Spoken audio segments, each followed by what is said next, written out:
the man, the myth, the legend himself, the most electrifying co-host in podcast history with the most electrifying segment in podcast history, the man, the myth, the legend himself, Connor Davis with the Davis Division. Let's go.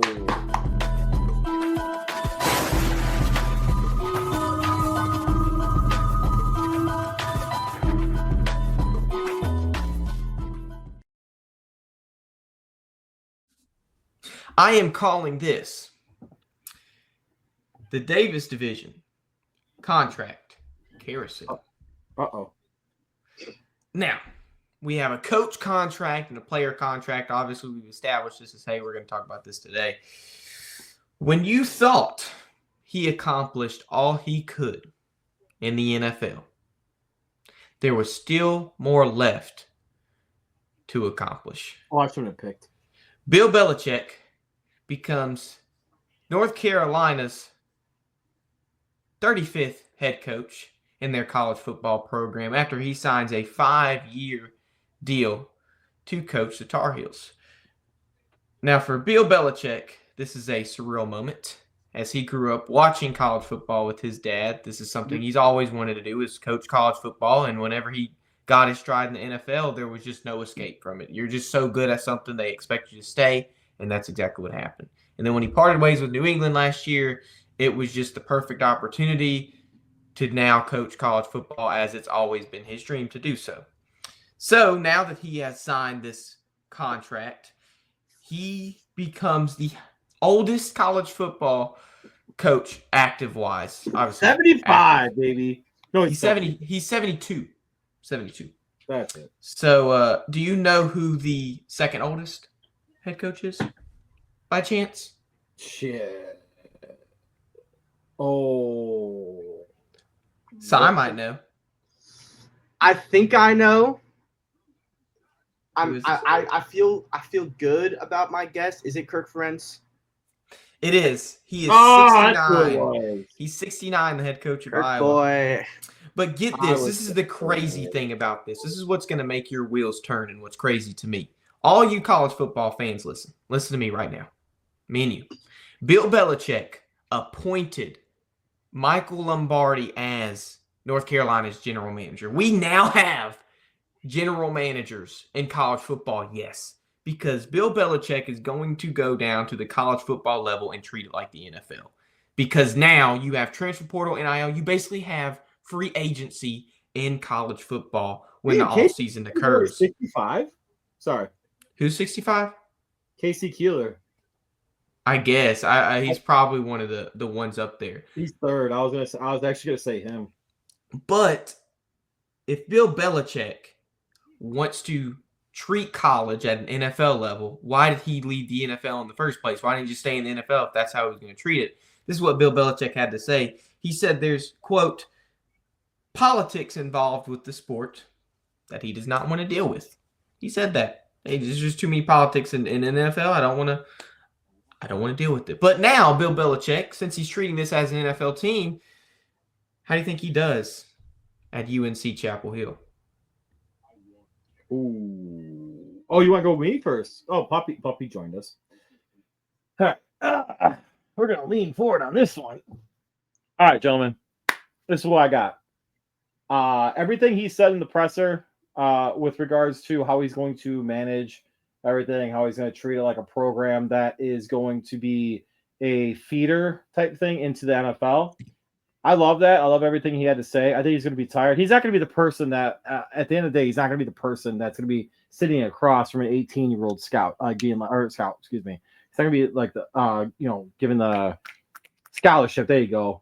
To an 18-year-old. It's not going to be him. He'll give like a call here and there. He'll say something here and there, but I'm not going to guess that he's going to be freaking recruiting his ass off like the way the young guys do. You know what I'm saying? And his reputation is going to precede itself.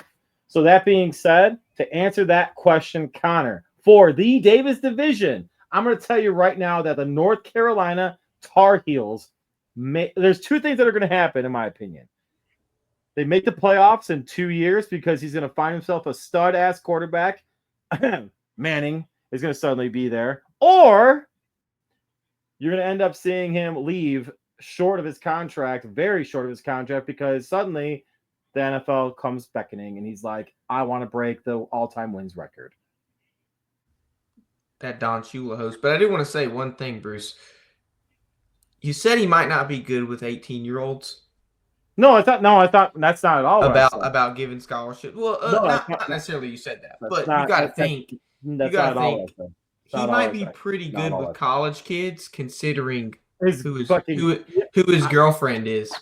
Okay, fair. I see what you did there. I was gonna say it, but I was trying to keep it a little, like, somewhat serious for the first remarks, bro. Okay, so I'm gonna start it off with if nobody was gonna say it, I was gonna say it. So thank you guys for that. Now I don't have to. So that's pretty nice. So with all Bill Belichick running this, going to basically run North Carolina like the NFL. I think he will have success. I give it 2 at most 3 years. He's going to make the playoffs. He's going to develop his guys. But the question, biggest question I have right now is he going to run this like the NBA? Like, okay, his guys get 1 year, then they can go, or is he actually going to be like, all right, you guys have to stay for at least 3 years before you can even think about making that jump to the NFL.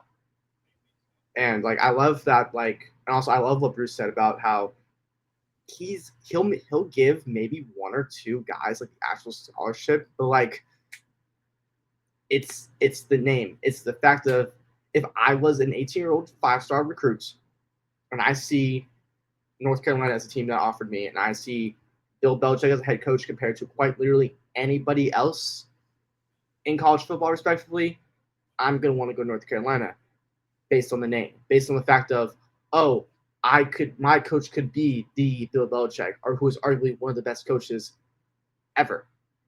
So let's go with this. All right, to go off the best ever type stuff, you already have Michael Jordan as an alumnus of North Carolina.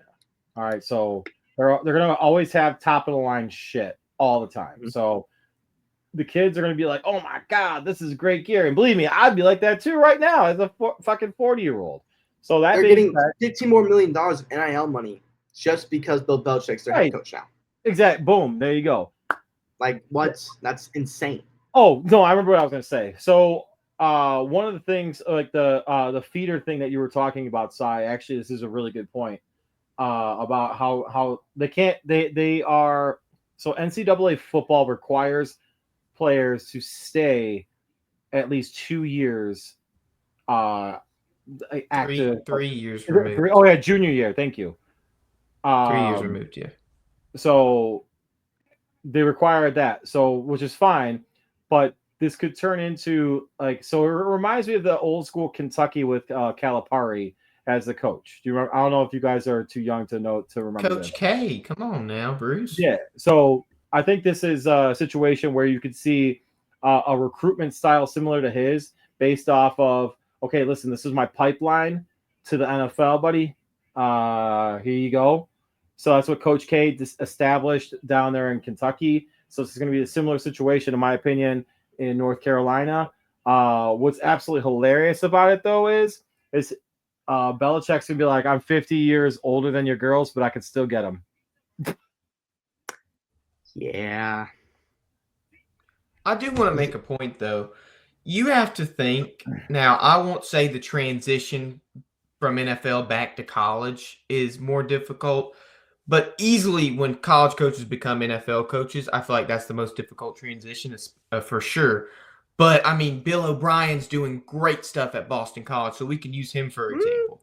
But you have to understand. I wouldn't call it great, but sure. I would call it great. No, Boston College is dog shit, Si. So I watched SMU beat Mr. Bill O'Brien, who won't. It has improved. It has improved with Bill O'Brien there. Yeah, so I would say he's done pretty great things as compared to what they're used to. But anyways, you can compare it to that. It is a different game. There is a different landscape with college football. Of course. So to say Bill Belichick can just go to college and just make the playoffs in 2 years, I think it's a pretty high standard to place on him. I just, even though we can say, hey, he's one of the greats or maybe the greatest head coach You in better NFL do it in history, 2 years, bro. It's gonna be 74 in 2 years, dude. there's just, how do you think? I mean, you can say that hey, they'll make playoffs. Do you think Bill Belichick is going to be able to get the game like that? It is a Yes. new game. Not even Dabo No. Sweeney, the winningest 100% head he'll be- coach in ACC history, Okay, you're has going got from the game yet. Okay, so I'll compare it like this. You're going from AP calculus to basically like 2 plus 2. No, maybe not. That's too dickheadish. You're going from AP calculus to down Algebra to 2. algebra 2. Okay, that's even better. Well said. So Thank so no, I genuinely think that he'll be fine with that. I think the hardest thing that he'll have to I don't know, man. The hardest thing I think that he'll have to remember is he's working with like 18 to 22-year-olds. In other cases, like the dude from I think Utah that's like 50. Cam Rising. Same But- high school class as Trevor Lawrence. Yeah, and look dude, how it's different they wild. are. But no, anyway. But I think he has to remember that he's going to be working with 18, 19, 20-year-olds, 21-year-olds, as opposed to like 22 or 21, 22 to like close to 40-year-olds. So I think that's going to be a difficult thing because the immaturity factor is going to be there. Excuse me, and or the immaturity factor is going to be there in some cases, and I think that's going to be the hardest. The game is the game. I think he's going to be fine with the game. The X's and O's is going to be fine with. The issue lies in the immaturity factors that are going to be there, like planting flags on the 50-yard line or some shit like that. Ohio State is trying to Yeah, dude, I pass tweeted it. about Make the that. law. No, That's- dude. That is the biggest. I mean, I think Kenny is probably the one that signed off on that bill to be Oh, passed. 100% he did. Oh, 100%. He saw that shit. Oh, dude. He was That's like, so soft. oh my gosh, look at this. This is gonna be the next best thing for Ohio State. Oh my goodness, it's gonna be the thing that keeps Ryan Day here after this law is passed. Ryan Day is like they already said the athletic director already said that he's going to come back, but Oh yeah, he'll be here. But I do want to ask, how do you think Bill Belichick will handle these 18-year-olds coming to and 17-year-olds in some cases going to UNC? Because me and my buddy were talking about it. And he said if he goes to somebody's house to visit, not that he probably won't, but if he does to go visit like a 5-star prospect or something, he's going to be like looking at the parents and go, is he gonna effing sign or not? no, It's not even going to be like. I'll let you run on that one first. I'm just saying it's not even going to be like, oh, this is somebody I need. I think he could take a 1-star prospect and get the same production he would want out of somebody that's going to be 5 stars. I mean, that's just Bill Belichick. I do. I think it's going to be. I think Bill Belichick is going to be. I think it's going to be great for it. And to go back to your original comment, though, real quick, and I know this is. I just remembered it too. Apparently, there are sources that have been out there saying that Belichick ended up looking into the Chicago Bears amongst other people. Your boy McDaniel, Jackson, speaking of. But they said that no, the Bears are going to be looking for a offensive-minded head coach. So therein lies the fact that, like what you said, Connor, the politics involved that Belichick may have talked about, including the trash ass McCaskey family. But anyways, he'll be fine. He's gonna be great with the kids. Like he's gonna be great with the kids. But no, he'll be fine. He'll just send his hot 24-year-old freaking girlfriend and be like, yeah, go do this for me. Okay. Yeah, it's gonna be like, do you want somebody like her? Well, come to North Carolina. Oh my god, there's a bunch of them here. It's So literally I do gonna. have- It sells, Bruce. It sells. It really does. Be like, listen.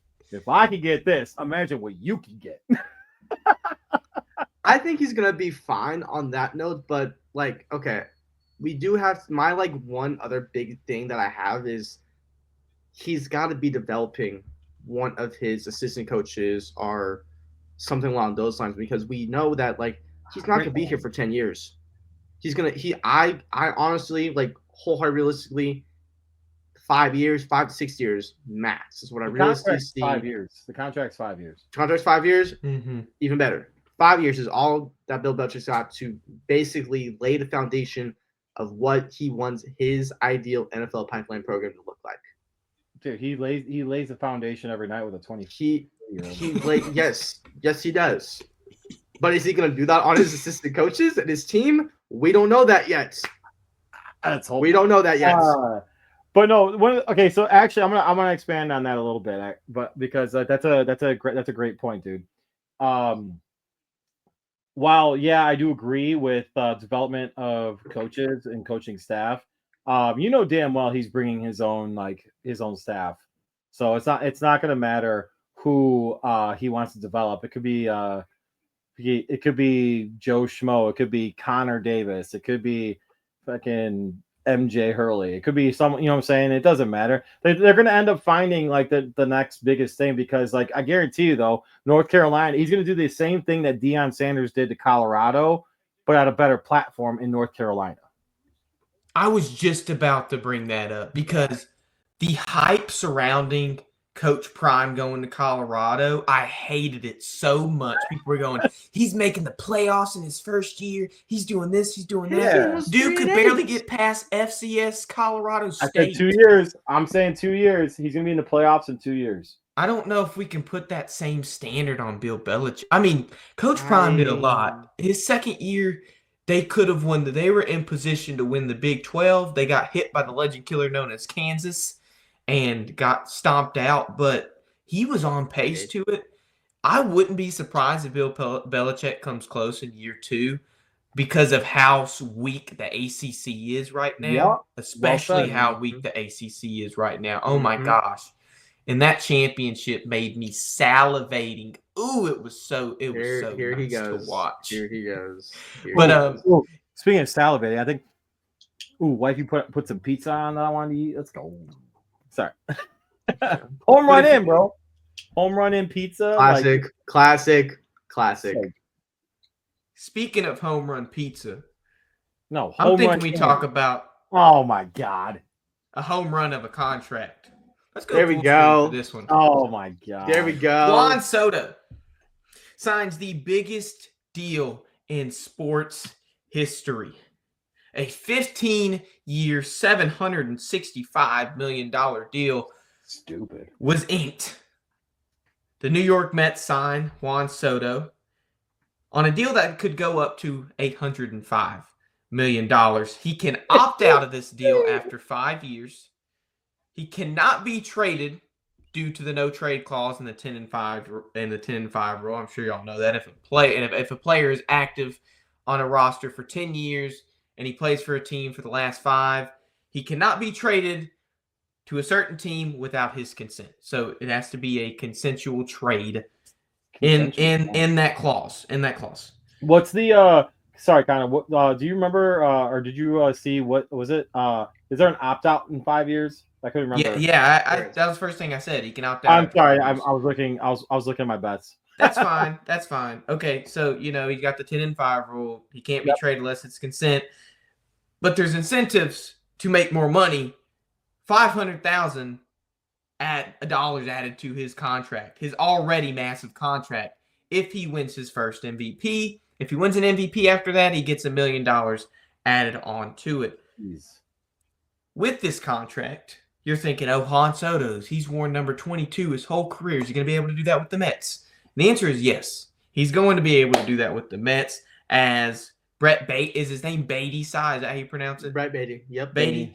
He had the number before that, but it's the Kirk Cousins and Kyle Pitts type deal. You have to buy out every single Beatty jersey there is in order to wear the number 22. And guess what? Juan Soto doesn't have to. The Mets are willing to do that for Juan Soto to wear number 22. They must really want this guy.